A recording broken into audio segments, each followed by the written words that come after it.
분노가 치밀어 올라가지고 가만히 안 두고 싶어요. 정말 살인사건 맞잖아요. 그렇게 하면 안 되지만 그 심정이 이해가 되는 거예요.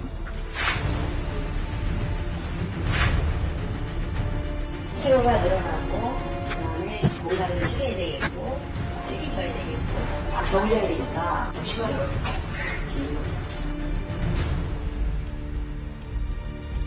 모든 진동 에너지가 그냥 벽으로 또 그대로 전달이 잘 돼요. 그렇기 때문에 이게 더 많은 소리들이 아래층으로 더 전달될 가능성이 많죠. 이웃과의 층간소음 분쟁이 최근 또다시 살인이라는 끔찍한 결과를 낳았습니다. 우리 국민의 3분의 2 정도, 일부 대도시의 경우 80% 이상이 이렇게 아파트나 연립주택 등 공동주택에 삽니다. 결국 우린 누군가의 위층이고 누군가에겐 아래층이라는 겁니다.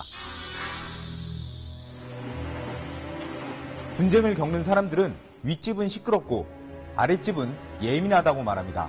하지만 혹시 어떤 구조적인 문제가 있는 건 아닐까요? 그래서 나는 나도 모르는 사이에 살고 있는 것만으로 가해자가 되고 있는 건 아닐까요? 이런 의문을 갖고 취재했더니 층간소음에는 우리가 알지 못했던 이유도 있었습니다.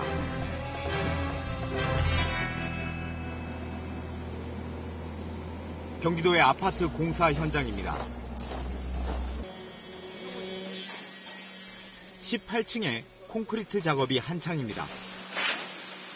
아파트 바닥은 어떻게 만들어질까?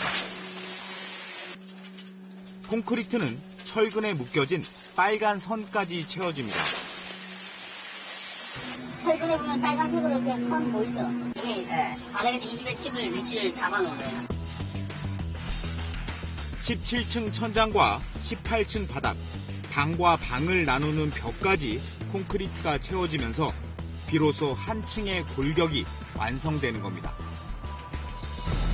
네, 지금 제가 서 있는 곳이 13층입니다. 12층과의 바닥 두께는 210mm. 층간소음을 줄이기 위한 완충제를 깔고 그 위에 다시 콘크리트를 타설한 뒤 배관공사, 그리고 마지막으로 바닥 마무리 작업을 하게 됩니다. 기본 바닥인 이른바 슬래브와 완충제, 기포 콘크리트, 마감 모르터, 바닥 마감재까지 5가지 단면인 겁니다. 층간소음 문제가 대두되면서 1999년 이전 120mm였던 바닥 슬래브 두께 규정은 210mm 이상으로 강화됐습니다. 이렇게 바닥 두께가 두텁게 지어진 아파트들, 과연 층간소음도 줄었을까요?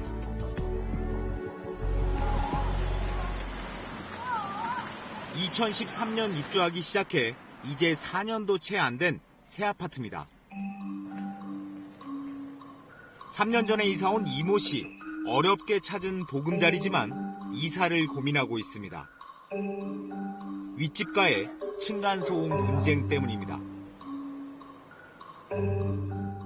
단숨에 너무 많이 온다, 쿵쿵댄다 얘기를 하면 자기가 아니라는 거예요.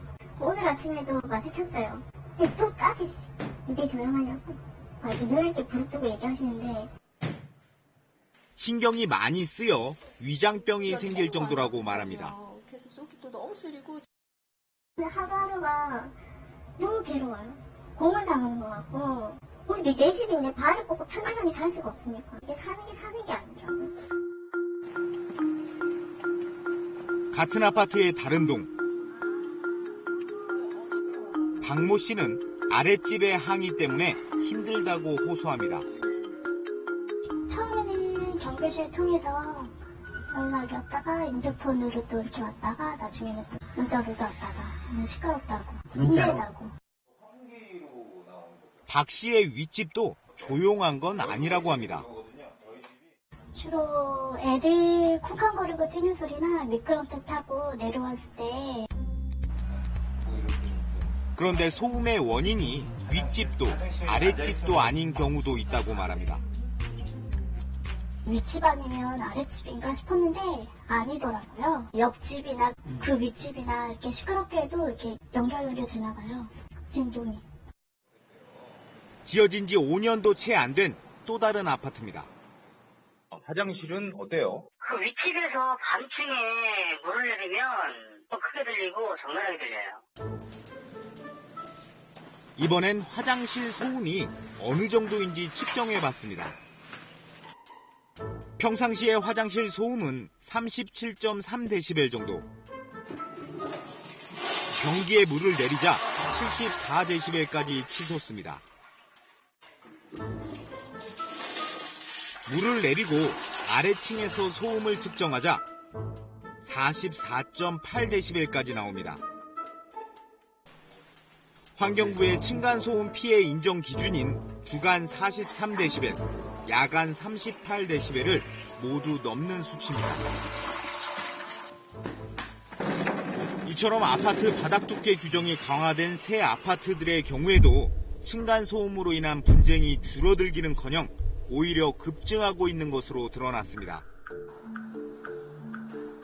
지난 2012년 환경부가 만든 층간소음 이웃사이 센터.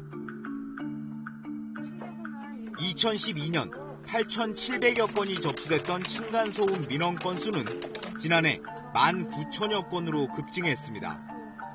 하루 평균 71건 정도의 층간소음 민원이 접수됩니다. 어떤 유형의 소음이 들리시는 거세요? 이거를 물건을 옮기시는 큰 소리도 엄청 내시고 천천히 물을 타다가 나다 들었다가 나다 들었다가. 그러다 보니 지난 2013년 국민권익위가 아파트 거주자 3,040명을 대상으로 한 설문조사에서 79%가 층간소음 때문에 스트레스를 받은 적이 있다. 9%는 잦은 항의를 받아서 스트레스가 있다고 답했습니다. 88%가 층간소음으로 스트레스를 받고 있다는 얘기입니다. 경찰이 와도 소용이 없고 관리실에서도 더 이상 못 도와준다 얘기하고 우리는 이제 더 이상 누구한테 도움을 요청해야 되나? 우리가 서로 해결할 수밖에 없나? 우리가 어떻게 해결하지? 그런데 주거 형태별로 나눈 상담 건수를 보니 눈에 띄는 내용이 있습니다.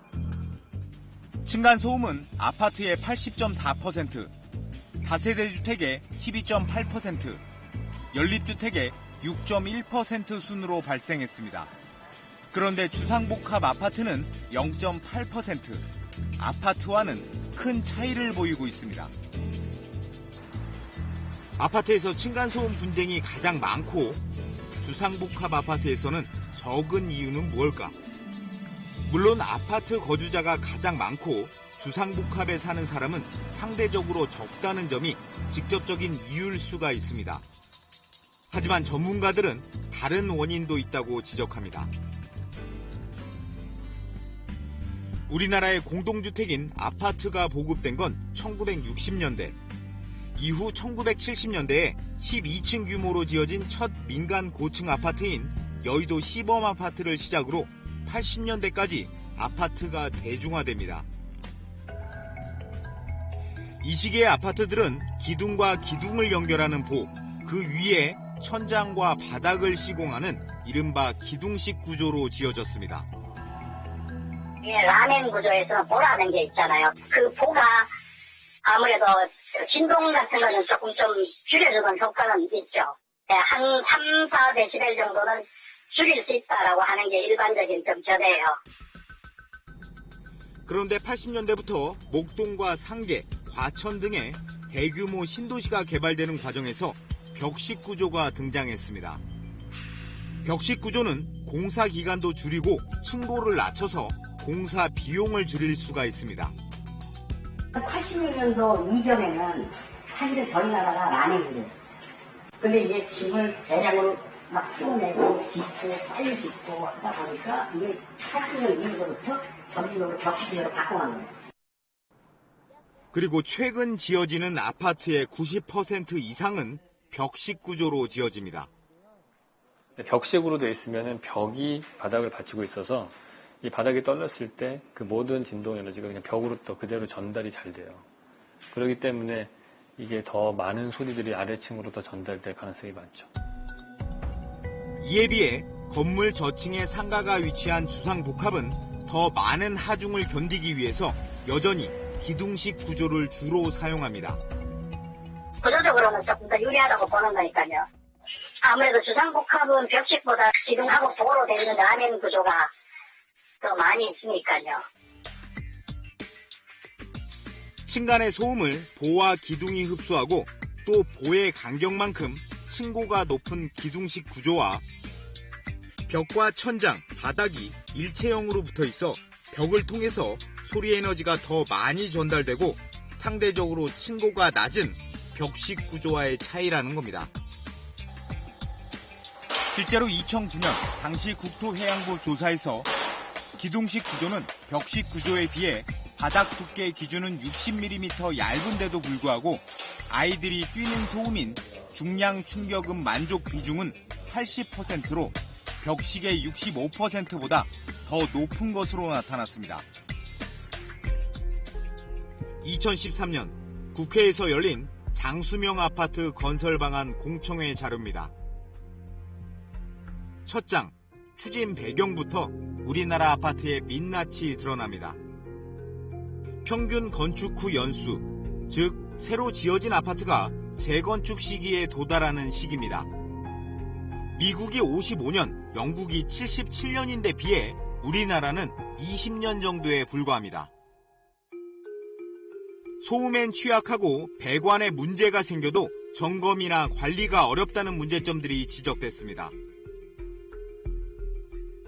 장수명 주택을 짓기 위한 조건으로 배관 방식의 변화와 함께 기둥식 구조가 꼽혔습니다. 한국토지주택공사가 짓고 있는 서울의 한 행복주택입니다.